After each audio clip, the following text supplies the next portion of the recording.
Salam teman-teman, apa kabarnya hari ini? Pasti luar biasa karena Tuhan luar biasa. Nah, mengawali kebaktian kita hari ini, mari kita siapkan hati kita untuk memuji Tuhan. Kita naikkan pujian, Yesus terang dunia. Yesus adalah Tuhan. Dia dari sorga menjadi manusia datang ke dalam dunia untuk menebus kita. Mari kita memuji Tuhan.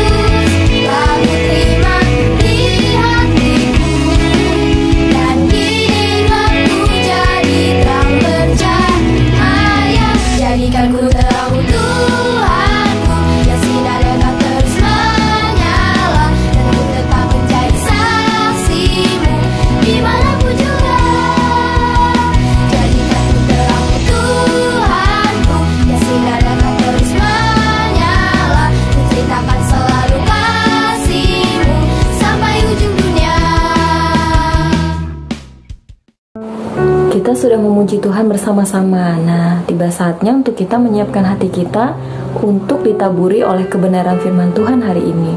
Mari kita bersatu dalam doa. Kita berdoa. Terima kasih Tuhan Yesus, saat ini kami telah memuji dan memuliakan nama Tuhan. Kami akan masuk mendengarkan kebenaran firman Tuhan.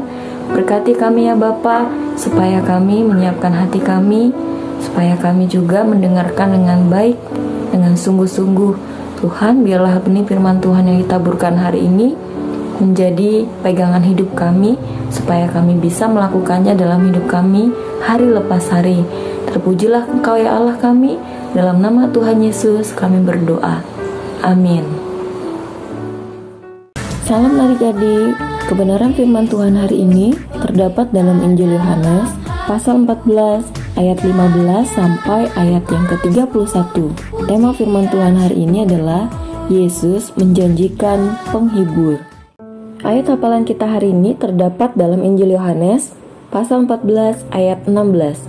Aku akan minta kepada Bapa dan Ia akan memberikan kepadamu seorang penolong yang lain, supaya Ia menyertai kamu selama-lamanya. Nah adik-adik, di dalam Injil Yohanes pasal 14 ayat 1, di sana dikatakan, janganlah gelisah hatimu, percayalah kepada Allah, percayalah juga kepadaku. Ini menunjukkan keadaan murid-murid. Yesus berkata kepada murid-muridnya, jangan gelisah hatimu. Apakah sebenarnya yang membuat murid-murid gelisah? Dalam Injil Yohanes pasal 13 ayat 33, Tuhan Yesus sudah mengatakan kepada murid-murid bahwa waktu mereka bersama sudah tidak lama lagi, atau tinggal sesaat lagi. Di pasal 14 ayat 19, mereka akan segera berpisah. Tentu saja ini merupakan hal yang sulit diterima oleh para murid. Mengapa? Karena Yesus telah memanggil mereka dan mereka telah meninggalkan segala sesuatu untuk mengikut Yesus. Bagaimana ya mereka bisa melanjutkan pekerjaan mereka tanpa Yesus? Tentu perpisahan dengan Tuhan Yesus akan mengguncangkan kehidupan mereka.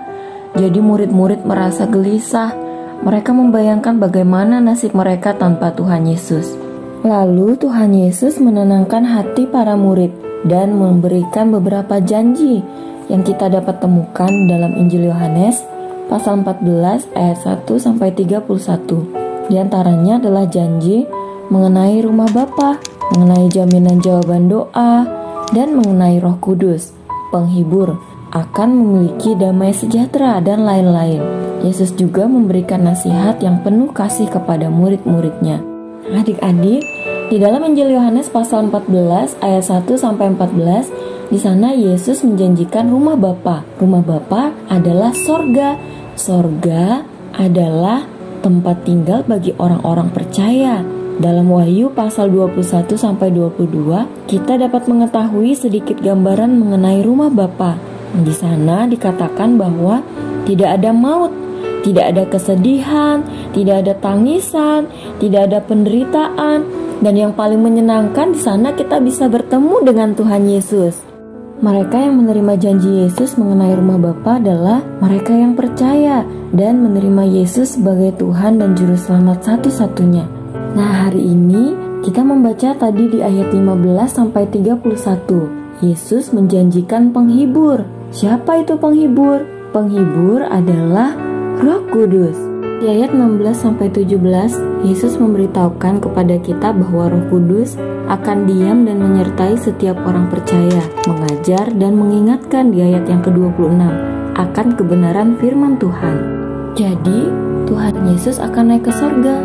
Karena Yesus berasal dari sorga, Dia akan kembali ke sorga untuk menyiapkan tempat bagi setiap orang yang percaya sungguh-sungguh kepadanya.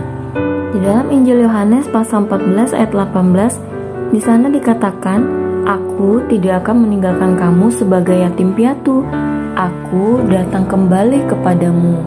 Teman-teman, Yesus menggunakan kata yatim piatu untuk menggambarkan situasi pada waktu itu. Yatim piatu adalah seseorang yang tidak memiliki ayah dan ibu, seorang anak yang tadinya memiliki orang tua, lalu seluruh hidupnya dijamin oleh orang tuanya, dan tiba-tiba dia harus menghadapi situasi ditinggalkan oleh orang tua. Nah, inilah yang dikatakan oleh para murid. Tetapi Yesus berjanji bahwa Ia akan datang kembali. Yesus adalah Tuhan yang sangat baik. Dia akan pergi meninggalkan murid-murid, tapi Dia berkata tidak akan meninggalkan mereka sebagai yatim piatu. Yesus menjanjikan penghibur, yaitu Roh penolong, penasihat, penguat. Roh Kudus bukan sekedar kuasa, tetapi pribadi, karena Dia Maha Tahu, Dia memiliki perasaan, Dia berkuasa mengubah hati manusia yang berdosa sehingga mengaku Yesus adalah Tuhan. Kita bisa melihat dalam surat 1 Korintus pasal 12 ayat 13. Apa ciri-cirinya roh penolong atau roh penghibur yang adalah Roh Kudus? Yang pertama, Dia berjanji akan menyertai para murid atau orang percaya selama-lamanya. Jika Yesus akan meninggalkan para murid untuk pergi ke sorga, maka penolong yang dijanjikan itu tidak akan meninggalkan mereka selama-lamanya. Ini berbicara tentang penyertaan Tuhan terhadap murid-murid dan orang-orang percaya dalam menjalankan tugas yang Yesus perintahkan. Lalu ciri yang kedua, Roh Kudus diam di dalam orang percaya. Mengapa ya Roh Kudus bisa tinggal di dalam orang percaya? Nah, jadi ketika seseorang percaya dan menerima Tuhan Yesus satu-satunya sebagai Juru Selamat, Roh Kudus akan turun atas mereka. Roh Kudus akan tinggal dalam hati orang percaya, sehingga orang percaya atau murid-murid berani menceritakan tentang Tuhan Yesus yang hebat kepada semua orang. Nah, puji Tuhan ya, kita memiliki Tuhan yang sangat baik. Ia datang ke dalam dunia untuk melakukan karya penebusan bagi kita. Ia mati di kayu salib, Ia bangkit pada hari yang ketiga. Ia juga memerintahkan kita untuk memberitakan tentang kasih-Nya kepada orang-orang yang belum percaya, yang belum pernah mendengar dan mengalami kasih Yesus. Yesus juga naik ke sorga untuk menyediakan tempat yang kekal bagi kita semua.